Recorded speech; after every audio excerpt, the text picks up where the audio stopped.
आज 29 सितंबर है और आईआरएस का जो फॉर्म है जहां पे टैक्स पेयर अपनी पेमेंट्स की डिटेल निकालता है कि उसके आईडी कार्ड पे कितनी पेमेंट्स हो चुकी हैं, कहां कहां पे टैक्स डिडक्ट हुआ है। उस पे एक ऑप्शन आती है एमआईएस की, और वहां पे अगर आप जाएं तो आपको पेमेंट डिटेल की एक ऑप्शन नज़र आती थी। अब उस ऑप्शन को ख़त्म कर दिया गया है, यानी कि कल ड्यू डेट है 30 सितंबर है और आज 29 सितंबर को आईआरएस में एक बार दोबारा उसको तब्दील कर दिया गया, चेंज कर दिया गया है। अब एक टैक्स पेयर है जिसने अपनी टैक्स रिटर्न फाइल करनी है, अगर उसको एक इन्फॉर्मेशन ही अवेलेबल नहीं होगी कि उसके सीएनएसी नंबर पे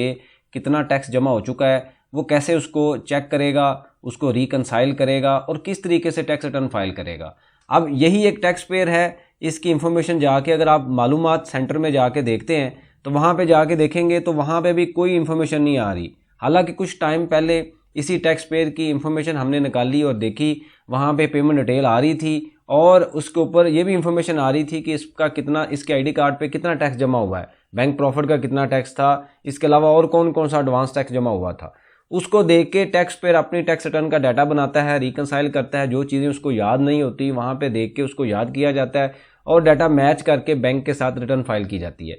कल लास्ट डेट है, एक तरफ एफबीआई की तरफ से कहा जा रहा है कि कल लास्ट डेट है, आप टैक्स रिटर्न उससे पहले पहले फाइल कर लें, और दूसरी तरफ आईआरएस के अंदर अभी भी तब्दीलियां उसी तरीके से कंटिन्यू हैं, तब्दीलियां जारी हैं, बार बार तब्दीलियां हो रही हैं। कभी एस्टिमेटेड का कॉलम ऐड हो जाता है, कभी टैक्स पेयर की बेसिक इन्फॉर्मेशन जिसकी बेस पे उसने टैक्स रिटर्न बनानी है, अपना टैक्स एडवांस टैक्स देखना है, उसकी इन्फॉर्मेशन को ख़त्म कर दिया जाता है। तो ये अभी तक जो मसले हैं आईआरएस के अभी तक रिजॉल्व नहीं हुए, और आईआरएस जो है वो थोड़ा बहुत कभी दरमियान में स्लो भी हो जाता है, और इसके ऊपर एफबीआर को रिविजिट करना चाहिए, देखना चाहिए कि अगर ये आईटी की कोई इसमें कोई इश्यूज़ हैं तो उसको टाइमली रिजॉल्व होना चाहिए, ताकि टैक्स पेयर जब अपनी टैक्स रिटर्न फाइल करने बैठे तो उसके पास तमाम इन्फॉर्मेशन हो, ना कि कुछ इन्फॉर्मेशन अवेलेबल हो और कुछ इन्फॉर्मेशन अवेलेबल ना हो। जब इस तरह की सिचुएशन होगी तो ज़ाहिर बात है जो टैक्स रिटर्न है वो सही तरीके से टैक्स पेयर टाइम पे फाइल नहीं कर सकेगा, और एफबीआर को इसको इस जो इश्यूज़ को, इस जो सिस्टम का जो ग्लिच है इसको लाजमी देखना चाहिए, ताकि टैक्स पेयर अपने डाटे को मैच करके टैक्स रिटर्न फाइल कर सके। बहुत शुक्रिया, जज़ाकल्लाह।